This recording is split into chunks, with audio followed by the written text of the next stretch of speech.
Hi friends, welcome back to our channel. ఇది video వచ్చేసి అలీకేఫ్ దగ్గర, ముషంబాద్ దగ్గర అండి.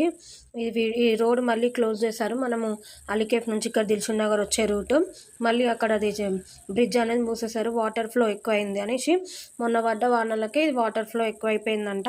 సో అందుకని రోడ్ క్లోజ్ చేశారు. సో వెళ్ళే వాళ్ళు ఉంటే వేరే రూట్ నుంచి వెళ్ళండి, గోల్నగర్ రూట్ నుంచి వెళ్ళండి. అసలు ఆ వాన ఏమంత పడ్డదని అసలు ఇది ఇంత తొందరగా ఇట్లా వచ్చేస్తుంది ఫ్లో. కొంచెం చూసుకొని జాగ్రత్తగా వెళ్ళండి. Thank you for watching.